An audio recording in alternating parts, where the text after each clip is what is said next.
Hello everyone, my name is Jen and welcome to the book Refuge and welcome to my week 19 weekly reading wrap up.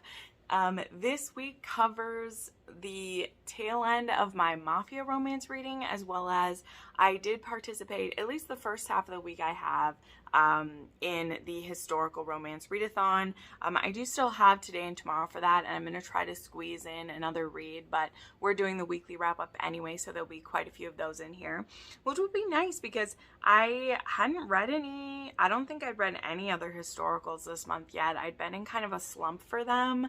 And I think part of it is that it's weird when I have a lot of historicals on my like TBR for books that I like have to read because I have arcs. I tend to be hesitant to start other historicals just because I want to, and I don't know what happened, but I'm glad there was a historical readathon. It got me through quite a few, and I'm excited to talk about those.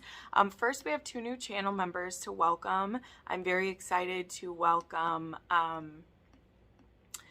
Komal Shah at the Romantic Renegade level and Verna Thompson at the Faded Friend level. Thank you both of you for choosing to support my channel. I have both channel memberships and a Patreon if you would like to support me here. I do this full time now, hopefully for forever. We'll see how things play out. It is a interesting time to be alive, as it always is. It's always an interesting time to be alive, but specifically trying to make a go of this as a full-time career is, you know, we're only just a month in. It was actually today, which I mean it would have been like yesterday, has been 1 month since I was let go of my job, and you guys have not let me have to worry about that for a single day. Like, honest to goodness, I've not been worried for more than like the first few hours of losing my job, and otherwise you guys have just flooded me with support. And I know I say that every time at this point, and I will. And I do have an update video I'll be filming soon that goes over the first month, and that's when I'll talk about more of my patrons and shout outs to them. But it's just been amazing to me. It's been fantastic. So we're going to dive into these because even though I think that I don't have a ton to say about these, I always end up doing so. And by that I mean that I have vlogs for a lot of the books here. So, you know, you'd think I don't have a ton to say, but I definitely do. So let's go ahead. Let's try not choking on my own saliva first. Okay. So the first book that I finished, which this is Taken by a Sinner by Michelle Hurd. This was a book for the Mafia readathon, which was freaking fantastic. I had a great time with the readathon. This book was pretty interesting to me, and this one is in the reading vlog. I will link that reading vlog up there so you can check it out.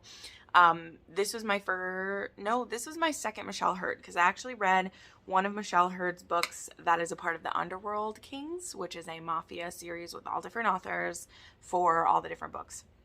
This one is mafia, age gap, arranged / forced marriage, and enemies to lovers, and a stepbrother romance, kind of. So this starts out with our heroine, whose name is Tess, and her mother is marrying a retired mafia don. So her mom's marrying this older man who's in his, I think he's in his 70s, and he is retired from this is a Greek mafia romance. And this book is also about the priesthood is what it's called. There's a little note about it. And this priesthood is a gathering of mafia dons that was in effect a convocation of the nation's priesthood of organized crime. So the plan, it's mostly like all the different mafia bosses. They meet twice a year, I think it is, to discuss, you know, any issues that are facing them, discuss their alliances and things like that. And so this series by Michelle Hurd, each one will be about a different like mafia boss, and we get to meet all of them in this book.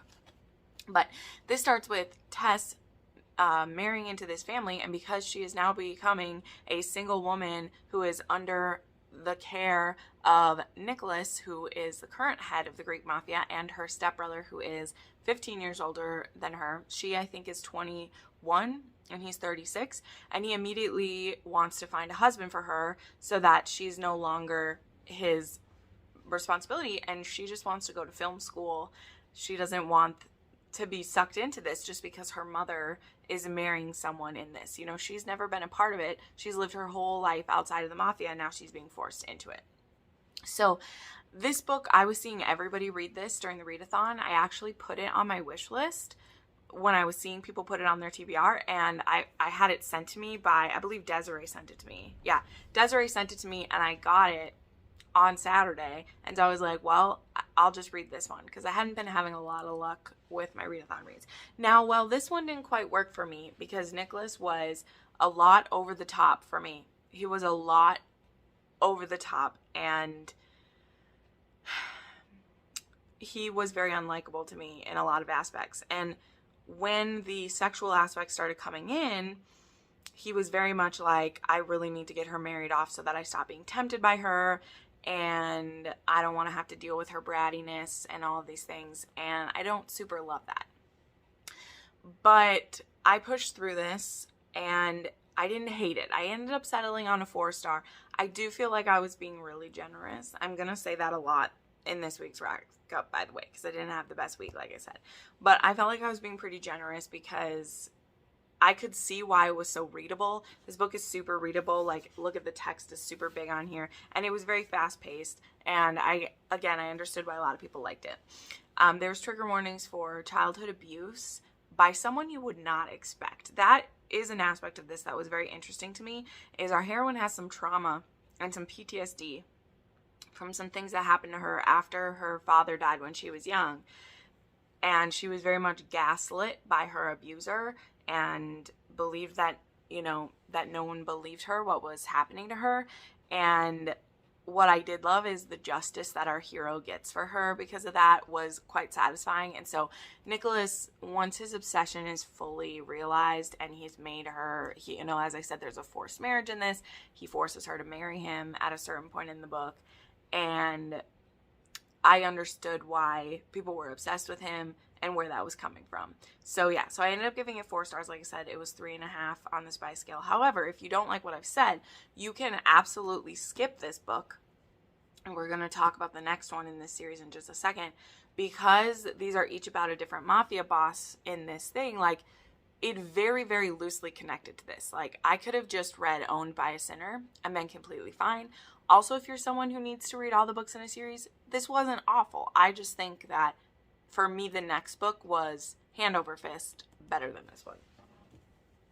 Because I next read, well, we'll talk about Owned by a Sinner. We'll go right into that. So this one, my friend Cheyenne from That Tall Book Girl, who you should definitely go follow, check her out. She just hit 1K, and she has some great videos. She's been doing a lot of collabs with other romance booktubers, and I just had an interview on her channel with Sarah Kate, and it was excellent. So definitely check her out.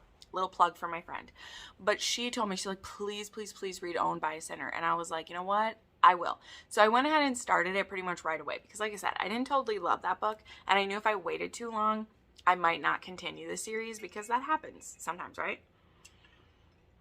And it was still the readathon, so I was like, let me go ahead and do it. So Owned by a Sinner, this one is now the Italian mafia, and the book actually starts with this man named, was it Jimmy or is it, I can't remember what his name is, but it's this man who, he has gotten a woman pregnant, and we find out this is our heroine's parents, and he is like an enforcer. He is someone who works in the mafia, and he knows that if he lets his boss know that he has a child, that she will be considered, there's a plane flying over, sorry, she will be considered a mafia princess, and then will be subjective to, you know, an arranged marriage and growing up in the life, and he doesn't want that. So he purposely distances himself from this woman that he doesn't love her at this point. Like, they literally had a one-night stand that results in a kid, but he still wants to support her, so he keeps his distance, doesn't let the mafia know about her, doesn't let her know about the mafia, and he's still there as a father, though. Like, he supports her monetarily, and he shows up at certain times. Fast forward 23 years or whatever, and our heroine, whose name is Kiara, she is getting a job at Byrne Construction or Industries or whatever, and the boss of this is Liam Byrne, and he's currently the head of the Irish Mafia in Chicago, and is also, again, I can't remember what his name is, but we're going to call him Jimmy. I'm going to call him Jimmy, even though I don't think his name is Jimmy, and his boss. And Jimmy has been ill. He had a heart attack. He has this nurse who's kind of checking in on him every once in a while. And Kiara, again, knows who her father is, loves her dad, and he's very upset that she gets this job. Well, it's because he knows that Liam is the head of the mafia because he works for him. And she's going to be a secretary. He doesn't want her to work there. I'm going into so much detail for this. But anyway, she becomes a secretary there. Liam has a stepbrother who is a fucking asshole and starts making moves on Kiara.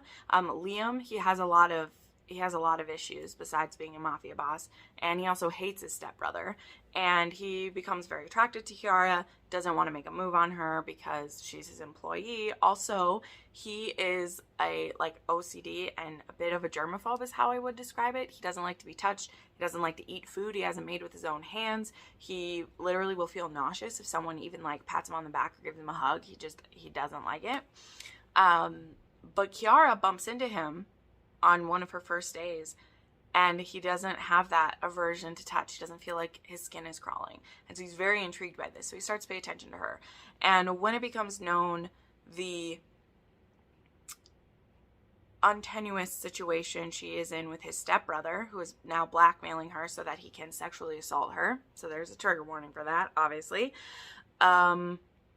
he steps in and realizes how much he wants her. So that I feel like was way more than enough setup for this one. I loved Liam. I completely agree why people love this one so much. He was so precious. I don't know how else to explain it. He is not. He's a badass mafia boss. He is. But he also is very much he's never felt connection with anyone because literally he can't stand to be touched. All sexual experiences he's had have been very transactional, keeping your clothes on, keeping distant, it's all been that. And now there's this woman who he's able to get close to, and it's beautiful. It's really stinking beautiful, y'all. I loved it. This was very violent, even though this was a very sweet, I would call their romance very sweet, how it builds. It's in the midst of a lot of uncomfortable situations. So the trigger warnings I said are sexual assault, death of a parent, and violence that goes along with mafia. Then the other last book that I read for the Mafia Readathon is I did a reread of Brutal Prince by Sophie Lark. As you can tell, this one is very marked up. This is going to one of my patrons because one of the reward tiers on my patron is to choose a book for me to annotate. And one of my patrons, Mary, chose Brutal Prince. So it was actually so great to get to reread this. I mean, I know I talk about Sophie all the time, and I know a lot of my patrons will probably choose Sophie books for me to be rereading and annotating, and I'm not mad about it. I am not mad about it. I haven't reread Brutal Prince since the first time I read it. I have reread pretty much all the rest of her books, but I never went back to this one. And I'm so glad I got to reread this because I had a completely new appreciation for Callum and Ada. The thing that really hit me and what I really took away from this reread is that this is pretty wacky. This almost reads like a new adult mafia. And not because of the age, even though Ada is young. Callum is 30. She's, I think, 19 or 20, 21. It's more about that they are very bantery. It's very much hate to love. It's two families that are not fully rivals, but they're on the edge that there could be a mafia war. And when Ada and her brothers get into a bit of trouble in the beginning and really piss Callum off to stop a war from happening, Enzo and Fergus, the fathers of the Italian and the Irish families, they demand that Ada and Callum have an arranged marriage and that their future children will be binding these families together and prevent war. And what I was really hit with on this reread is that Callum and Ada and their messy enemies to a forced marriage, to acquaintances, to partners, to lovers. Like, that is the journey that they have. There's a point in this book, like midway, 3/4 of the way through, where Ada's like, I don't want to be your enemy anymore. Like, that's not going to get us anywhere. I want to be your partner.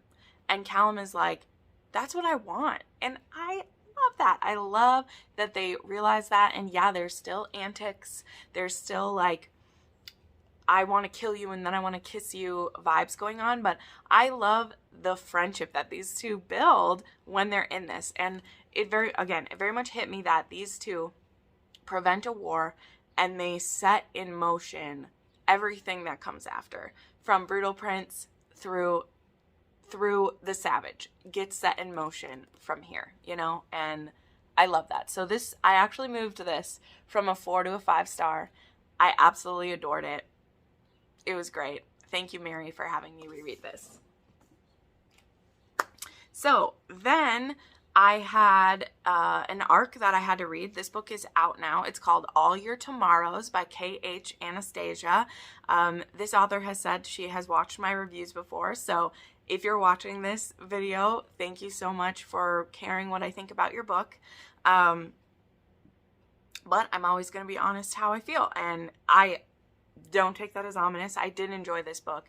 I was not expecting what it would be, you know. I love this cover. This has a, I would call it a plus size heroine, I would call her. She definitely has some trauma from her past. She is currently a journalist in the beginning of this, and she is supposed to go and interview this wonder kid billionaire about his company, and it turns out that this billionaire is the boy that 7 years ago she loved. So Rose is our heroine, Eli is our hero. There was something that happened 7 years ago when they were, I think, 17 and 18 years old. That was a catastrophic event, and she hasn't seen him since. And she believes that he just ditched her and didn't come back. And obviously, I don't want to tell you everything that happens with this, but Eli, seeing her again, is so thrilled to have a second chance with Rose. And he is so hurt that she has such harsh feelings about him, because she doesn't understand why she's so angry at him when she's the one who hasn't talked to him in 7 years. So it's that thing where, like, they both have very different memories of how things went down and what happened. It was very interesting. So yeah, this was a second chance romance. The hero is a billionaire. The heroine's a journalist. There was trigger warnings of PTSD and childhood trauma and a few other things around there going on. This was very sexy. This is a very sex-positive book. Absolutely it was. There was toys used. There's a heroine who struggles to get to orgasm with a partner, and a hero who is like, we're going to work on it. I am not in a rush. We are going to work on it.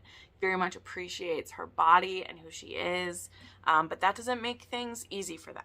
And now we get to, so this was a 4-star read for me, and for the story that this author is telling, she does a wonderful job. This is a bit of a taste issue for me.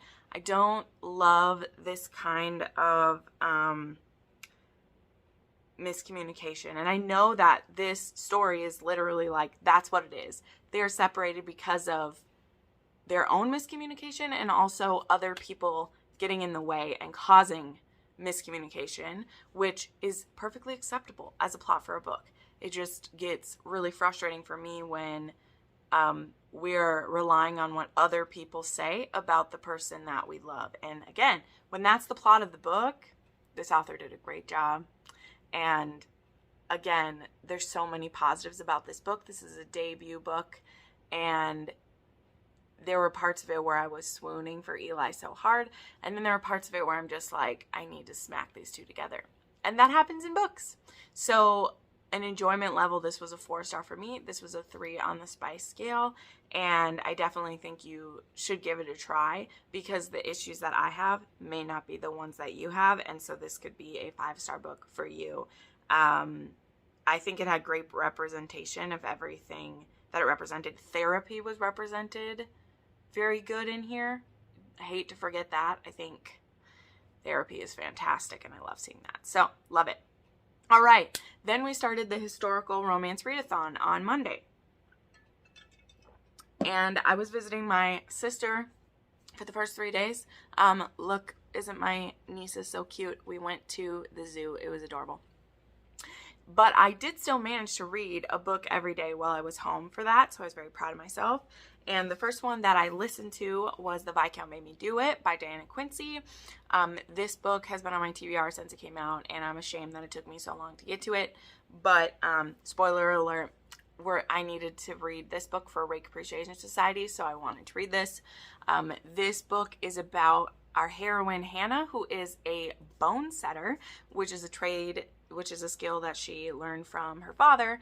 And she has brothers, and none of them wanted to learn the trade. And because bone setters are seen as a quack, they are seen as being, almost like mystics or, thieves of people's money. It's very hard for her to be building her reputation. But she is like her father, and she will help anyone who needs it for a very small price, like she'll take chickens, or she'll take, just a couple shillings, whatever people can pay, because she wants to help them, And so our hero, he's actually been in pain for 2 years because he had dislocated parts of his arm when he was in the army. He fell off his horse, and he's just been in constant pain. And his guardian is actually a doctor who's tried different things for him. And our hero doesn't want to be on opiates. He's seen what's happened to soldiers and people who've given into that. So he really just lives in pain all the time. And it makes him extremely sympathetic immediately to me. Now, our heroine's father, or what happens, sorry, we have to say what happens at the beginning. The heroine gets called to, I don't know if it was like a cafe or a coffee shop or wherever she gets called in, but she gets tricked basically to come and help this young lordling who's pretending he has a problem with his wrist, and he's going to prove that she's a quack and is going to charge him money to fix his hand when really there's nothing wrong with it. And Hannah comes in, and it happens to be that our hero, Thomas, is watching. And 2 things happen. One, he notices she's wearing this pendant that is I think it's a sapphire, that is the exact necklace that his mother was wearing when she died. His mother was murdered when he was young. And that's why he had a guardian, this doctor who was his guardian, but now he's an adult. Anyway, there's a complicated setup for this. And so he sees that, and he's like, that's crazy, because he also just received a ring in the mail that belonged to either his father or his mother. And so he's like, I want to know where this came from. And then he sees her wearing this necklace. So he's like, oh my God, what is this? And he's heard that the bone setter is a thief and steals from people. So he's like, I want to get to know more about her. And so this young man who called her in, who he wanted to embarrass her, she's like, there's nothing wrong with your hand. But now there is. And she literally dislocates or breaks something, or she dislocates something, and is like, come see me when you'd like to get it fixed. And so now this guy's like, oh my God, what did she do to me? But of course it's because he called her there to embarrass her, and now she embarrassed him. But Thomas decides that he needs to find out more about her and where she would have gotten this pendant. And it just so happens that he's had pain in his arm for how long? So he's like, I'm going to go see her and try to scope her out. And he isn't able to immediately find out more about this necklace, except to find out that she got it from her father. She is able to come up with a treatment plan to get things back in place and working order. And he just thinks she's a miracle worker for being able to do this. So very interesting setup to this book, and as usual, I talk way too long and deep about it, but Hannah is an Arab heroine. Our hero, as we said, he's an ex-soldier. He was raised by this physician who thinks that this woman and her father were quacks, and is like, no, your arm just naturally got better. We knew it would get better eventually. And he's like, no, I've been in, you don't understand the level of pain that I've been in. And the fact that the pain is now gone, he's able to sleep better, he's able to eat better, he's able to be happy. And so there's this peace that he finds because of the healing that Hannah is able to do for him. So he's very much enamored with her. But it's not good for her to be associated with him because she will be seen as being like a tainted lady, and then she'll never be able to have the business that she wants to have. So the thing is with this, and with this author for me a lot, is she has fantastic premises. Like, this is a fantastic premise. It was so unique. It was so interesting. But it really started to drag through the middle for me. And for a series that's called Clandestine Affairs, there was like no intimacy between them until like way, way, way into this book.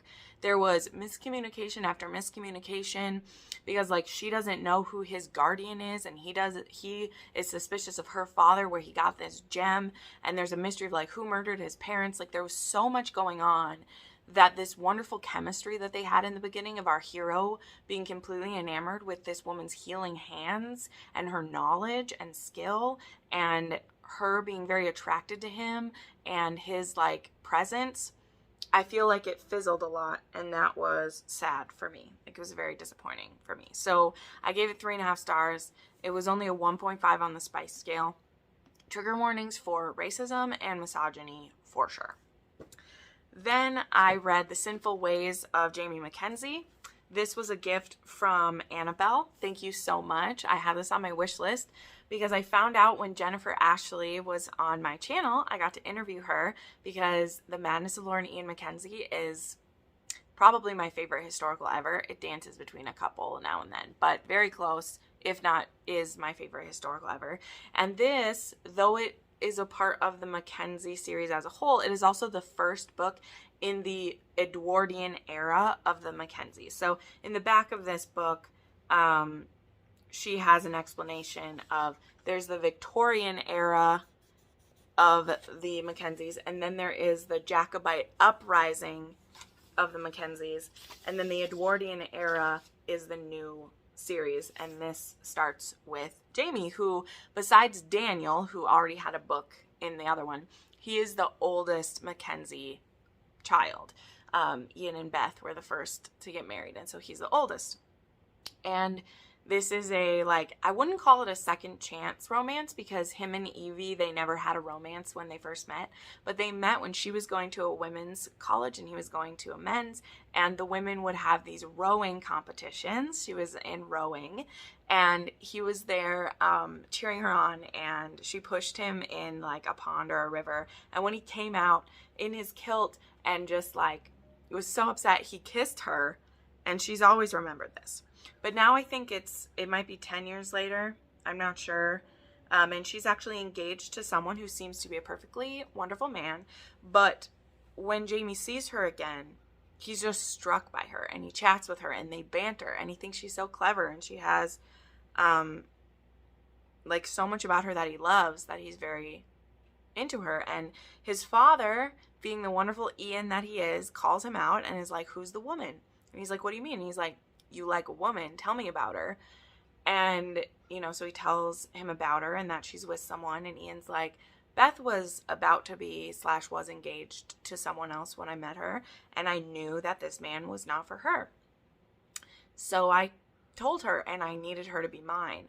And Jamie's like, "Dad, how do I know that?" And he's like, "You just do, and you need to find a way to give her something that she doesn't even know that she needs." So that's what Jamie goes about doing.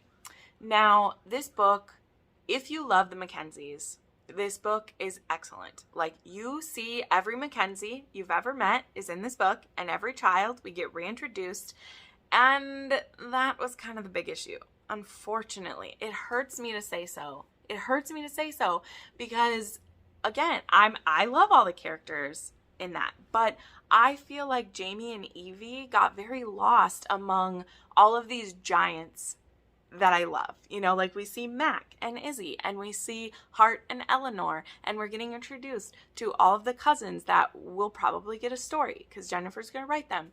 And so it was like, I understand why she's doing that, because if you decide you want to start with this as your first Mackenzie book, you won't know all those people. But for me, and I feel like the majority of people who will pick this up, this won't be your first one. And then I felt like I was drowning in everyone else, and I didn't get to form the connection with Jamie and Evie that I wanted to. But some of the scenes with Ian, if you are an Ian and Beth fan, you should read this book. Like, I will say that, because the love of Ian in this book and the profound scenes that we get with him, both when he's talking with Jamie and when he meets Evie and talks to Evie about Jamie, is worth the price of admission for me. It just didn't make this a satisfying romance for me. It made it a wonderful book, but it doesn't fulfill the romance obligations that it has to me, in my opinion. So I actually gave this one 3.5 stars, and it was a 2 on the Spy scale. I didn't see any triggers in this. There isn't any cheating in this. And yeah, I still had a great time. All of the great times were Ian, and this isn't Ian's romance. So I would read another Ian's romance. I would read a late in life romance with Ian and Beth, 1000%. 1000%. Okay. Then I read The Marquess Makes His Move, which I won't talk much about because we're going to have Rake Appreciation Society this week on Thursday at 7 p.m. Central on Crystal's Bookish Life. You can check it out. But this is book 3 in the Clandestine Affairs. This is about a female map maker who is having to kind of hide behind her husband's name because she received this skill from her, I think it's her dad, but he apparently didn't leave the business to her. She needed to be married to a man, and so she married her father's like intern basically, and he and her have the same like initials, so she signs all of her maps R. Fleming, even though her husband's name is Roger and her name is Rose, but she's really the talent. But her and her husband really have a relationship that's in name only, and she's very lonely. She makes her maps. Okay, thank you, sir. It's very lonely. And then our hero, his name is Alexander, the Marquess of Brandon, and he's half Arab. He is actually the brother of the heroine Leela from the first book, the One Night with the Duke. And he has a problem. There is a map made of his property and the property bordering his, and a very important stream is drawn as being on the other man's property and not his, which is going to very much affect what he's able to produce, and it's going to hurt the livelihood of his tenants if that stream no longer belonged to him. And so he believes that his neighbor paid off the map maker to make that happen. And so he decides to go undercover into the household to discover if this was fraud or not. Now our heroine, she drew the map when her husband brought back the specifications, and she drew them based on that. She didn't actually see the property herself, and she just drew what she was told to, basically. So she doesn't know anything about this. But our hero goes undercover as her footman, and they become friends while he is this footman and while he is trying to figure out what is going on. So we do have a married heroine. I was getting very anxious by like the halfway point because our heroine is still married and they're having some really great chemistry, and I was like, is this going to be a cheating book? What's going on? There was no cheating in this book, but I won't explain how. And actually that is not what bothered me about this book. This book had a very oddly specific pet peeve of mine, which is funny. It actually prompted me for a video that I'm going to be doing, which is like things that I hate in books, which my friend Crystal, who I'm doing book club with, also made this video recently, and I was like, I don't know if I can think of super specific ones, and then it came up in this. And that oddly specific thing is when someone has a secret and someone else tells the secret before you get to tell the secret, even though you wanted to tell the secret. I hate that. And it happened 3 times in this book. So there's, again, such a great premise. Love that the heroine is a map maker. Love that our hero is like willing to make himself a footman, willing to do all of these like menial tasks. He's very bad at them. It's kind of funny. And like everyone knows he's kind of bad at it. And watching them become friends and then have that, you know, go where it goes. It was great. But I gave this one 4 stars because I did like it better than the Viscount made me do it. But it was still like, it could have been perfect. Like this book could have been perfect if not for something that happened in the back part of it. So I give this one 4 stars. This one was a lot spicier than the previous one though, and I actually gave this one 3.5 because there was some fun shenanigans going on in the sexy way. And this one had a trigger warning for a manipulative spouse, like big time, as I guess you can guess by, you know, the husband part of this. He was a jackass. Okay, then I read The Unwanted Wife by Natasha Anders. This was a viewer recommendation. This one has been on my book rec form since the first week that I put it out. You know, as I said, I think I said this in my last video too, I've been trying to read more of the older recommended books as much as I can, because those are just recommendations. I have obligations to other books I have to read, but I want to get to these because it's important to me. But this one, I was told, has a hero who very much suffers for his heroine. This is pretty much as it starts out. It's called The Unwanted Wife. Our heroine has been married for 18 months to the hero. This is like an age gap. It was kind of an arranged marriage by her father, and our heroine's name is Teresa. The hero's name is Alessandro or Sandro. He's from Italy, and her father forced him into a marriage. And our heroine didn't know that in the beginning. She had met him. There's an age gap in this too. He's much older than her, and she was swept away in him. She thought he was so handsome. She thought he was so just charismatic. And then all of a sudden he was proposing to her. And to her, that must have been like, there was this whirlwind romance, right? But then she's married to him, and he is completely emotionally distant from her. They fuck 3 to 4 times a week. That's how it goes, because he's trying to get her pregnant. But there is no love that he has for her at all. So she feels completely trapped. She has been trapped for a 1.5 years in this. And she doesn't understand why he's so cold to her. Why this whirlwind romance was just a facade, and she wants a divorce. And so literally the book starts with they've just had sex, and every time he comes, he'll whisper in her ear, "Teresa, give me a son." And she is disgusted by this at this point. She is worn out of it and just feels gross and doesn't want him to ever touch her again, no matter how her body reacts. And so she's like, "I want a divorce." And he's like, "Yeah, so do I. Give me a son and then we can have a divorce." And she's just so confused about this, and also very hurt because early in their marriage they had a miscarriage, and she's blamed herself for that, but also feels like he hates her because of that. And so yeah, definitely trigger warning for that. It's not brought up a ton, but it's there. And she doesn't understand like why, you know, like just divorce me, have kids with someone else. There's so many layers to this. Like, I'm not going to get into all of them. Like, there definitely is a reason people recommended this book to me. There's a lot. Because Sandro comes to realize that it was not Teresa that made this marriage happen.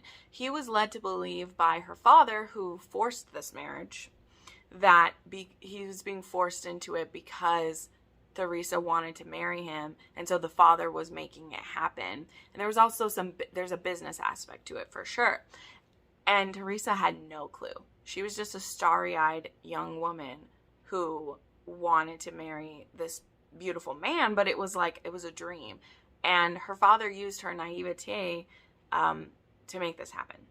And the father has said to Sandro that when you give me an heir, I will let you out of our contract and you can go marry who you want. So that's why he's always saying, "Teresa, give me a son." He doesn't actually want the child. He needs to give her father a child, and that. So like, That's the base that we're living for. What becomes very clear to Sandro in the beginning of this book, all of a sudden, is that Teresa didn't have anything to do with it. And so he's been mistreating this woman emotionally, for sure, for all this time, you know? And she wants out, and he's like, we can't. And then she discovers she's pregnant. So now Sandro has 9 months to convince Teresa that he doesn't actually want a divorce from her when she has a baby. And she's just been lied to by him, or not lied to by him, but she's felt hurt by him so much in the last 18 months that literally it's a countdown clock for her. She's like, I don't care. Like, you've broken me too much. I'm over. So this was recommended to me because the hero is groveling / suffering. Like, Teresa does not give him 1 inch. Even when he's able to rouse her body at different times, even when he does these caring things for her, she sees it all as manipulation. She doesn't believe him at all. She distrusts everything that he says to her for the entire book. So I understand why it was recommended, but I actively despised a lot of this book. I understand why. I think that the suffering, the issue with 95, I'm not kidding you. This book, I can't remember how many pages it was, but whatever that page amount is, 95% of the book is Teresa making him suffer. And that might sound good in theory. And for some people, it's a 5-star book because of that. But because she's making him suffer for 95% of the book, I am suffering 95% of the book. And I have no desire to suffer while I'm supposed to be enjoying a romance. Like, anytime he does something sweet and we see him like so in love with her now and realizing how much he hurt her, she is like, this is all a facade. Like, I can't feel anything for you for even a second. And anytime anyone says anything that reaffirms her doubts, she shuts him out again. And there's nothing pleasant in that, y'all. I'm sorry. How is it fun? How is it fun that our heroine can't enjoy when he buys her a nice thing or wants to have sex with her because he's obsessed with her? Or, like, how is it fun? It wasn't fun. I thought it was an intriguing plot, and I didn't want to trash this one, so I gave it 3 stars. It was a 2.5 on the spice. But this was all angst. It was all mistrust. It was all agony. There were no beautiful moments to me because they're all undercut. All of them undercut by her mistrust. Do I blame her for her mistrust? No. But I needed there to be more of them, like, working through it. And I needed there to be more suffering for the person whose fault this is. And guess whose fault this is? It's not even Sandro's fault. Yeah, he was a bit too, like, believing bad about her for how long. But let's blame whose fault it really is. Her dad. There is only one scene in this book of the father getting the middle finger. One scene. All the rest of it is Teresa blaming Sandro for everything. And if you wanted to do that, you need to also have a part where show them it being happy and we're like getting back at the dad together, because that didn't happen until 95% and it was one scene. So this is a solid case of the angst level far outweighing the romance level for me. And you guys know I need that to balance, if not this to come out more. This was completely this way. So maybe if you're having a man-hating day, you might want to read this, where you just watch a man have to crawl on his belly over glass. But all that gets you is a man with his guts torn out and me unhappy. There we go. Then I read The Duke's Pursuit. I left a pretty scathing review of this on my Goodreads. I will 1000% be reading more Golden Angel. I absolutely will. I made the mistake of not reading what it said here. You see this? It says erotica, historical, romance. That is the order that it goes in. This book is supposed to be a second chance romance. It is about Pippa, who is now a young widow, and Everett, who is the Marquess of Harrington. That's right. He's not even a duke. What's the Duke's Pursuit? There is a duke in here, but he is in here for about 20 pages. Not sure why it's called The Duke's Pursuit. And Everett, he messed up when they were young, so she ended up married to someone else. Now she's a widow, and she's looking to sexually explore, and Everett's looking to win her. And she's like, Everett, I want to have sex with a bunch of people. I want to do that. You can go ahead and try to win me, but don't you be sleeping with anyone else. And don't you get in my way of me sleeping with other people. And he's like, wait, that doesn't seem fair. And she's like, prove to me that you want me. And so he's like, okay. So one of his friends goes down on her a lot. She has a FFM threesome with a duke and his mistress, and she fucks one of his other acquaintances. And then at page 160 out of 200, she finally forgives him, and they begin their fucking. 2.5 stars for that. Was not warned that there was other partners in this, and not in the fun way. This wasn't a reverse harem. This wasn't a menage. It was, we watched the heroine fuck everyone else before she was with the hero. And I'm not calling that slut shaming or not a fun book, but it is not what the back explained this to me to be. And there was no like trigger warning or content warning that I saw from anyone that this was a multiple or other people book. You know, no one told me this was an other man, other woman. And then we get with the hero. Like, one of the people, she was with them like 2.5 times before she was ever even with the hero, because she's trying to make him suffer. But like, so 2.5 stars. Yeah, it was a 4.5 on the spice scale, but I hated it. And there are trigger warnings for multiple partners that are not the hero, and it wasn't him inviting her or she inviting him to people. And then there was a pretty hot FFM scene in here, but I didn't like it. Okay, then I read Big Rock by Lauren Blakely. This was another channel recommendation. I was really getting through them. I felt good about it. This was a fun, quick kind of rom-com. Best friends that are fake engaged to real engaged. I really liked it. This is book 1 in the Big Rock series by Lauren Blakely. It was narrated by Sebastian York, and it was only like a 5-hour audiobook. It was really quick. Spencer and Charlotte, they're business partners.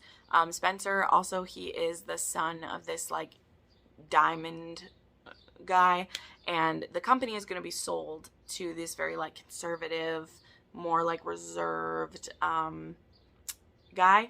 And Spencer has kind of a playboy image for sure, and so he asked his friend Charlotte to pretend to be his fiance to make it seem like he has settled down. And then they are only supposed to have to be fake engaged for like a week, and then they decide to like, hey, we're super attracted, how about we also have sex during this week? And they fall in love. And I thought this was done really well. I also liked it because the third act conflict was like, it was kind of a misunderstanding, but it turned out like that it wasn't. So it was only angsty for about like 3 pages. And when you found out like why the big drama happens, it's not either of them being unwilling to like share their feelings. It's because of like something else happening. I know I'm being vague, but I'm trying not to ruin it. Point being, I really enjoyed this, especially after reading a lot of books in a row that were really angsty and didn't work for me. So I gave this 4.5, and it was a 3 on the spice scale, and there was no trigger warnings. And then the last book that I finished last night was Empire of Desire by Rena Kent. Yes, I tried another Rena Kent. You're welcome. I did it. And I didn't hate this one. So I will be reading the next one. I know a few of my viewers, specifically Daniela, told me like, if you're only going to read one more Rena Kent, because I said I wasn't going to read any more Rena Kent, but I decided to try this one. And I was like, this is going to be my last Rena Kent. And she's like, please don't do that one, because it's not as good as the next one. And I was like, okay, for you, Daniela, who I adore, if I don't like this one, I'll read one more. But I didn't hate it. So I will be reading the next one, which is about Knox and Jane, I think. And I'm pretty excited about their book. I don't know when I'll get to it, but anyway, this one was a dad's best friend. This was an age gap and like an arranged marriage, because her father, who had her when she was really young, and then she was like left on his doorstep when he was basically just like a teenager. And so her dad's best friend has always been called her Uncle Nate. And when she's 18, she kisses him, and he is like, now I can't ever be around you again, because he doesn't want to have sexual feelings for this person he watched grow up. Totally understandable. But then her father gets in a coma. He's in a car accident, and he's in a coma, and she has a step-grandmother who's trying to, like, take everything that belongs to her dad, and so she needs to be fake married so that her husband can, like, protect her. So she gets fake married to Nate, her dad's best friend. But then but see, they don't tell anybody. They only tell a couple of people. So, like, it's legally real, but that's it. She starts, like, seeing other people, and then he gets super jealous of that.